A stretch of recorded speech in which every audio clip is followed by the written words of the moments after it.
warahmatullahi wabarakatuh. Innal hamdalillah nahmaduhu wa nasta'inuhu wa nastaghfiruh wa na'udzu billahi min shururi anfusina wa min sayyiati a'malina man yahdihillahu fala mudilla lahu ومن يضلل فلا هادي له أشهد أن لا إله إلا الله وحده لا شريك له وأشهد أن محمدا عبده ورسوله لا نبي بعده أما بعد فيا أيها الحاضرون رحمكم الله أوصي نفسي وإياكم بتقوى الله وطاعته لعلكم تفلحون. كما قال الله تعالى في كتابه الكريم وهو أصدق القائلين أعوذ بالله من الشيطان الرجيم بسم الله الرحمن الرحيم يا أيها الذين آمنوا اتقوا الله حق تقاته ولا تموتن إلا وأنتم مسلمون. صدق الله العظيم. Para jamaah sekalian, majelis taklim SCTV DKM Al-Ma'mur Senen City yang dimuliakan Allah Subhanahu wa taala, mudah-mudahan salat zuhur kita diterima Allah Subhanahu wa taala, pertemuan kita diberikan pahala silaturahim, panjangkan umurnya, dimurahkan rezekinya, dan dimudahkan urusannya, lunas hutangnya, tercapai segala hajat dan keinginannya. Amin ya rabbal alamin. Alhamdulillah, hari ini kita di bulan Agustus, bulan yang memiliki satu sejarah dari kehidupan yang terpenjara, kehidupan yang ditindas menuju kehidupan yang merdeka, yang bebas, yang bersenang dan mendapatkan kebahagiaan. Mudah-mudahan kita selalu dalam suasana kemerdekaan di dalam diri kita. Oleh karena itu mungkin tema hari ini yaitu kemerdekaan di dalam jiwa. Karena banyak orang yang kelihatannya itu mungkin kaya, duitnya banyak, rekeningnya nganggur ya. Tapi sekarang hati-hati rekening nganggur ya. Kemudian hartanya banyak, tetapi tidak bahagia, bahkan dia merasa tertekan, tidak merdeka. Maka di situ ada sesuatu yang mengikat atau tidak merdeka. Maka sebagai seorang muslim, seorang mukmin, Rasul sallallahu alaihi wasallam mengajarkan bahwasanya kita ini dihidupkan dengan kondisi yang sama, kedudukan sebagai manusia, derajat yang sama di sisi Allah Subhanahu wa taala. Walhasil manusia itu sendiri yang membuat kotak-kotak. Ya kan? Ini yang perlu diangkat menjadi orang yang didewa-dewakan. Padahal tidak seperti itu. Sesungguhnya yang paling mulia di sisi Allah, bukan dalam pandangan manusia, adalah mereka yang bertakwa di sisi Allah Subhanahu wa ta'ala. Ya sekalian rahimakumullah. Di dalam Al-Qur'anul Karim Allah berfirman, menceritakan, mengingatkan bahwasannya dari mana kita ini bisa hidup, bisa berasal, bisa berkumpul semacam ini dari mana gitu. Maka di dalam surat Al-Aqaf Allah berfirman, wa wassaynal insan. Jadi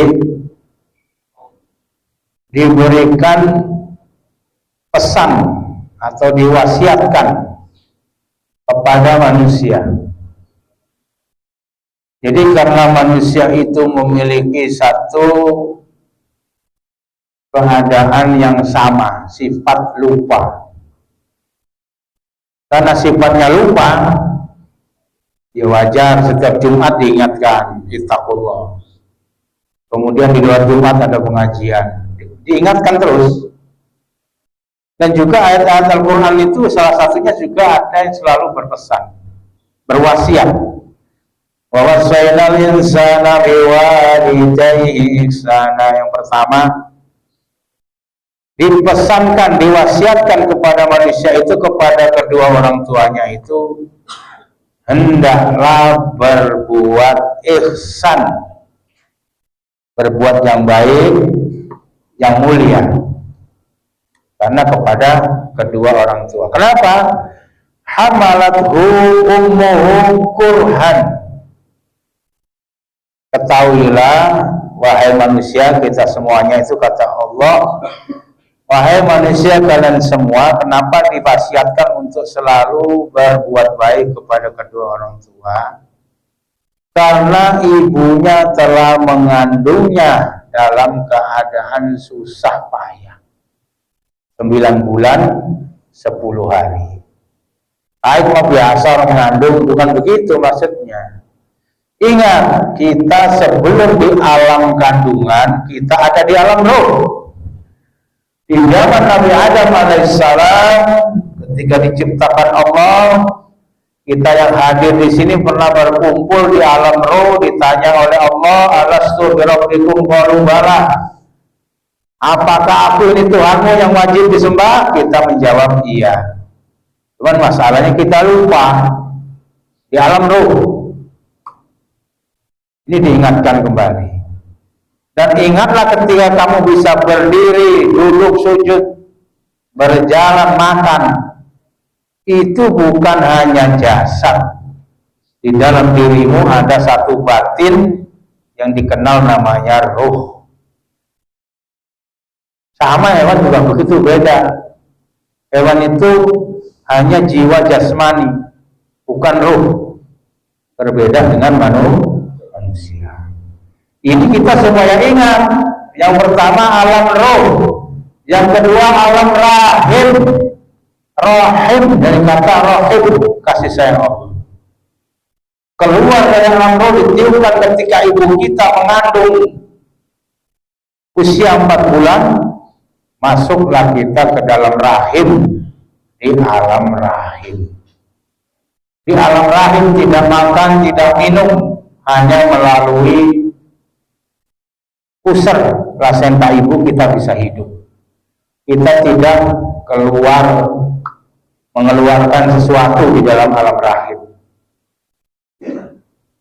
Yang ketiga, yang saat ini kita sedang duduk bareng-bareng, kita di alam dunia. Di sini kita dikasih batas waktu, kata Nabi, kurang lebih baina sittin wa sab'in. Kurang lebih hidup di dunia itu 60-70 tahun. Maka kalau usianya sudah 40 tahun, tinggal 70 dikurangi 30 tahun lagi. Itulah batas usia. Kenapa diberi batas? Karena supaya ingat.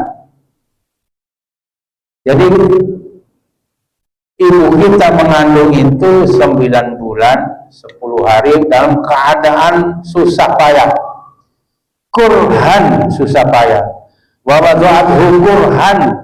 Kemudian setelah melahirkan pun keluar menjadi bayi, tetap dalam keadaan susah payah, mengasuh, menyusui.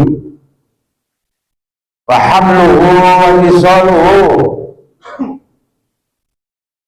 Mengandungnya, kemudian mengasuhnya, menyapainya, salasuna sahron, dalam keadaan menyusui, ya minimal 3 bulan.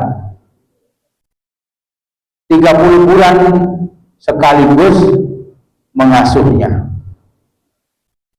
Tapi kadang kita lupa dengan hal ini.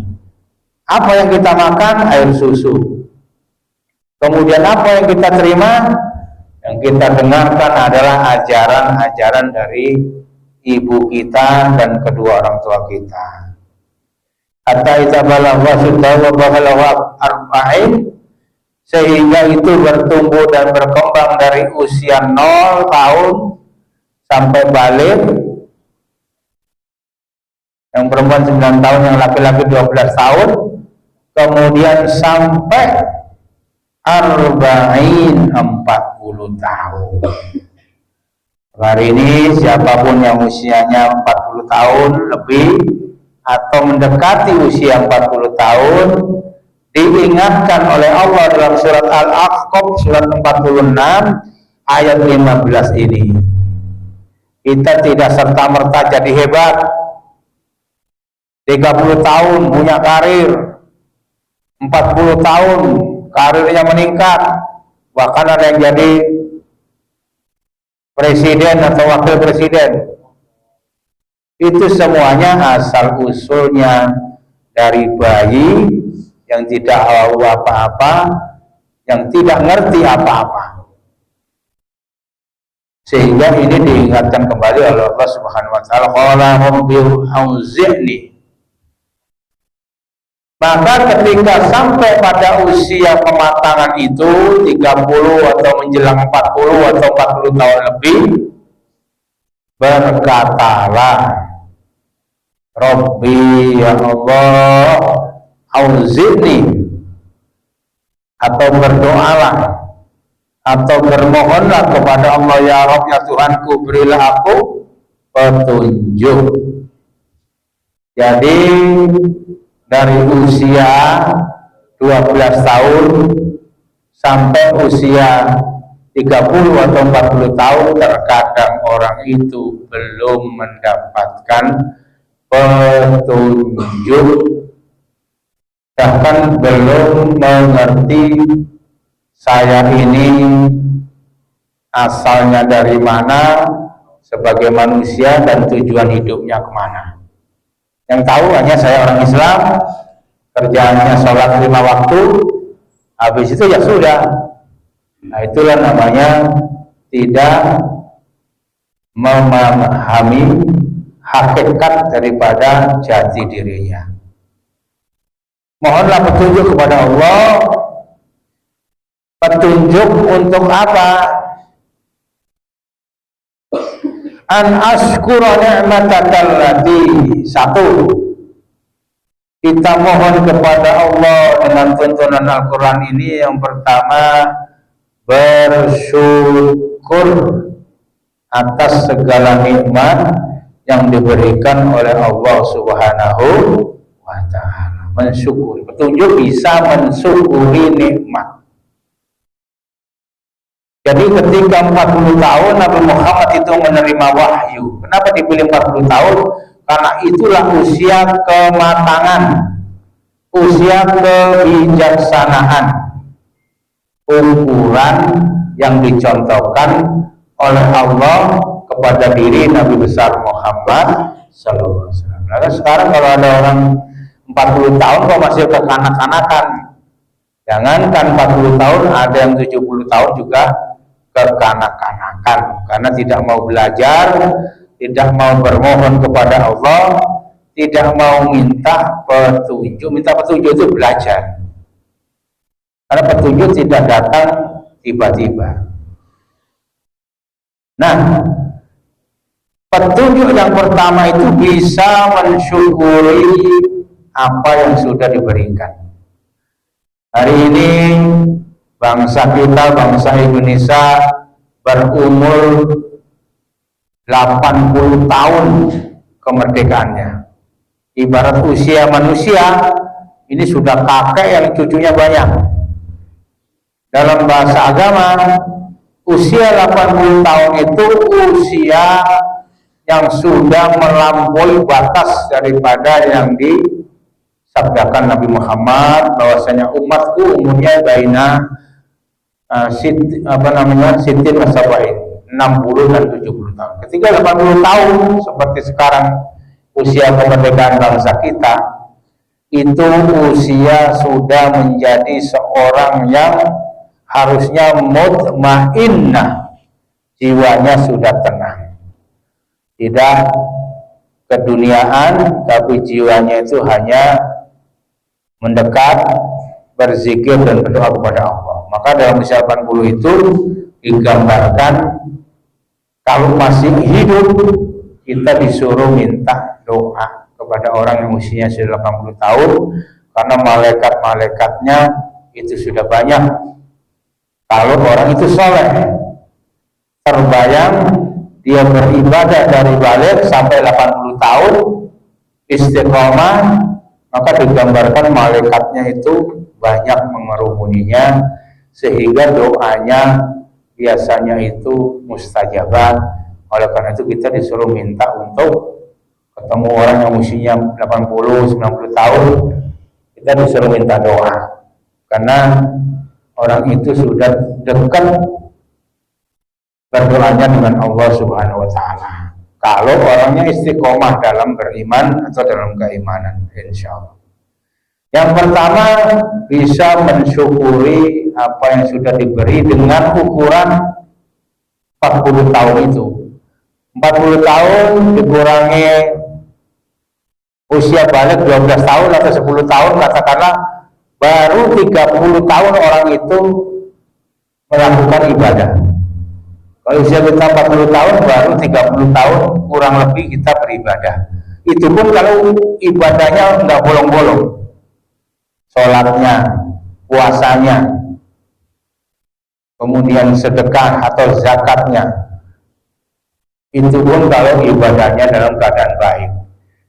Tapi kita diperintahkan kalau sampai saat ini masih sehat, masih rajin ke masjid, masih senang ikut pengajian, bersyukurlah, karena itu nikmat yang terbesar di sisi Allah Subhanahu wa Ta'ala. Yang pertama ya, Rabbi auzi'ni, yang Allah berikan petunjuk kepadaku agar aku bisa mensyukuri nikmat-Mu.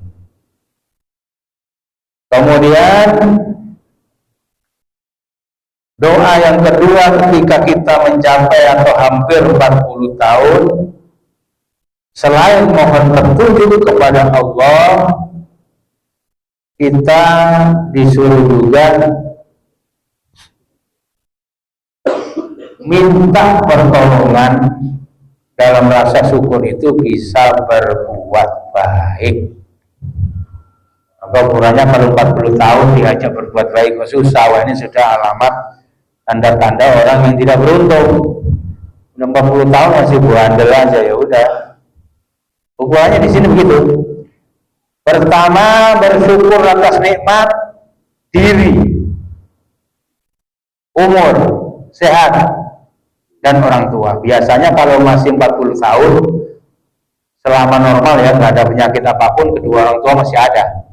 Biasanya, kecuali ada memang orang tuanya udah tua atau sakit, beda. Artinya kesempatan untuk berbakti itu di 40 tahun itu orang tua masih ada. Biasanya orang tuanya itu sekitar 60-70 tahun.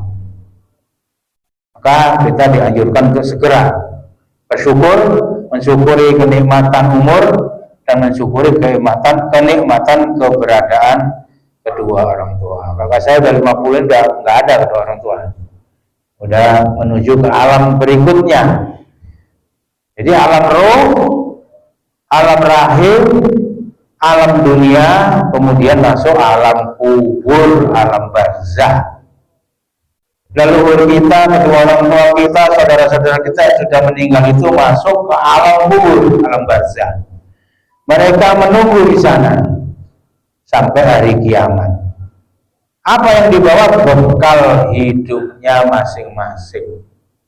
Kalau selama hidup punya bekal, punya amalan, katakan seseorang itu mengamalkan suratul Ikhlas, Qul huwallahu ahad, diamalkan selama hidup dengan penuh kecintaan, maka akan dibangkitkan surat Al-Ikhlas itu di dalam alam kuburnya untuk menemani sampai hari kiamat. Demikian juga surat-surat yang lain, surat Al-Qadar, surat Al-Muluk, surat Al-Waqiah, ataupun surat apapun, surat Yasin.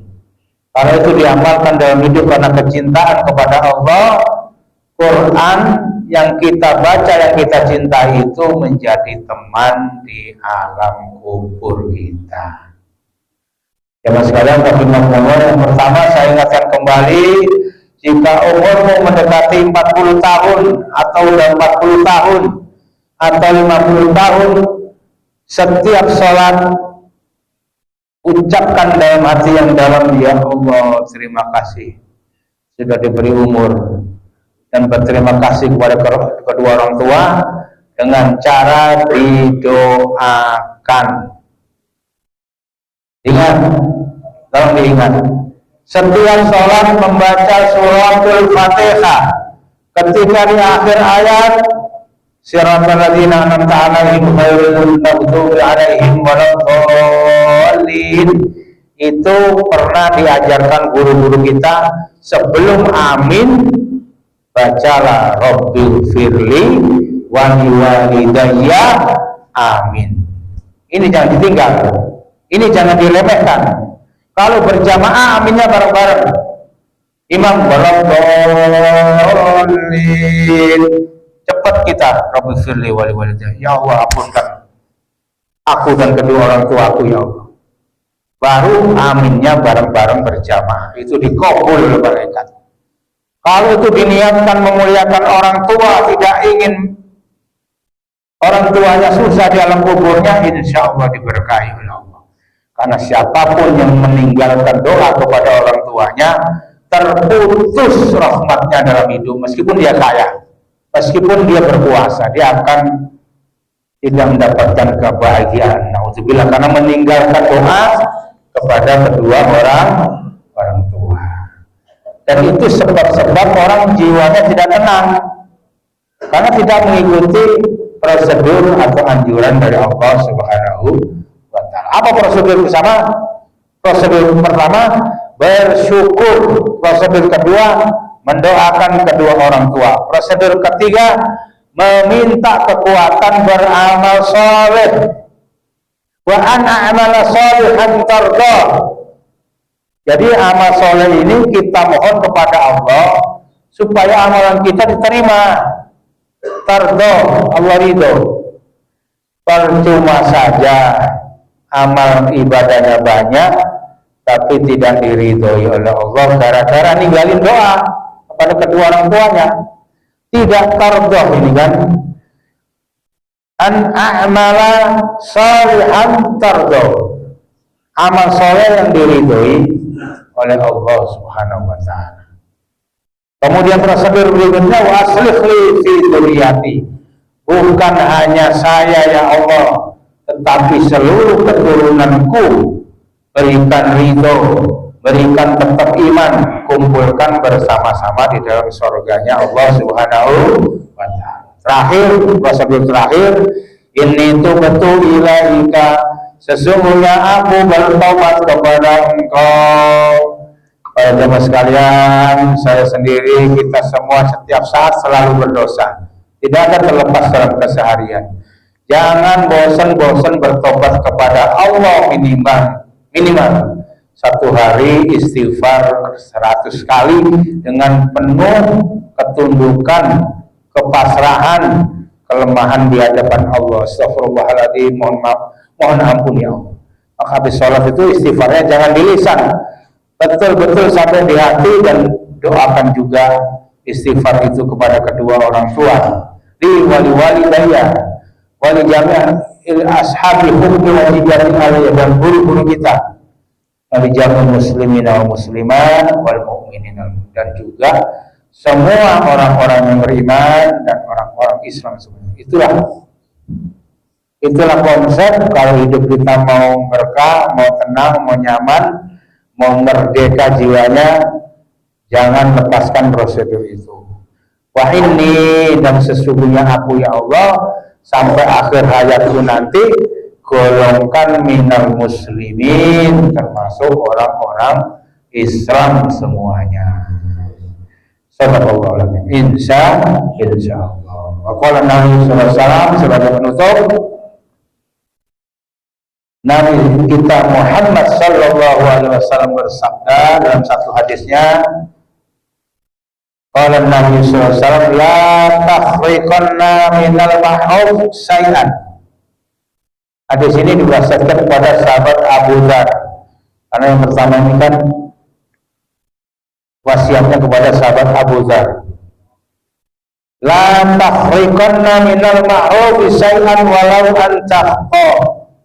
Janganlah engkau tinggalkan sedikit pun kebaikan walaupun antal qara'aka biwajhi talqin, walaupun sekedar bertemu dengan saudara kita kemudian kita memberikan senyuman.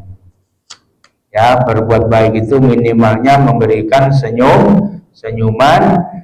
Dan jangan sekali-kali kebaikan ini kalimat atau katanya tahriqanna, kamu remehkan. Kalau senyum aja jangan, ini nggak boleh diremehkan. Itu salah satu kebaikan yang terkecil.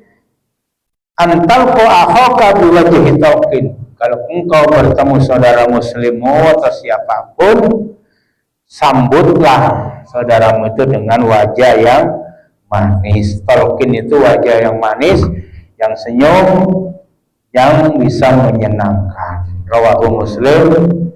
Itulah bentuk ketenangan yang ditunjukkan dengan paling terkecilnya berbuat kebaikan. Demikian para jamaah sekalian, mudah-mudahan ada manfaatnya. Hadanallahu wa ajmain. Mari kita munajat kepada Allah. Al-Fatihah. A'udzubillahi Bismillah. Alhamdulillah. Ya na'budu wa iyyaka nasta'in ihdinas siratal mustaqim siratal ladzina an'amta 'alaihim ghairil maghdubi 'alaihim waladdallin. Rabbighfirli wa liwalidayya. Amin. Wa'afwan ya karim wa'afwan ya rahman ya arhamar rahimin. Alhamdulillahirabbil alamin. Allahumma shalli ala sayyidina Muhammadin wa ala ali sayyidina Muhammadin. Alhamdulillahirabbil alamin hamdan syakirin hamdan na'iman la yu'afi ni'amika fil masjidah. Allahumma arhamna bil Qur'an waj'alhu lana imama wa nura wa huda wa rahmah. Ya Allah, rahmati kami dengan Al-Qur'an ya Allah. Jadikan Al-Qur'an ini imam, jadikan Al-Qur'an ini nur, jadikan Al-Quran ini petunjuk bagi kami menuju jalan yang Engkau ridhai ya Allah. Jalan di mana kami, kedua orang tua kami, keturunan kami, seluruh saudara-saudara kami minal muslimin minal muslimat dalam keadaan selamat dari dunia sampai akhirat. Engkau masukkan dalam surga bersama orang-orang yang berbuat kebaikan. Rabbana taqabbal minna innaka antas samiul alim wa tub alaina innaka antat tawwabur rahim. Rabbana atina fid dunya hasanah wa fil akhirati hasanah wa qina adzabannar. Demikian, mohon maaf dalam kurangan, walaupun minkum wallahul muwaffiq ila aqwamit thoriq. Assalamualaikum warahmatullahi wabarakatuh.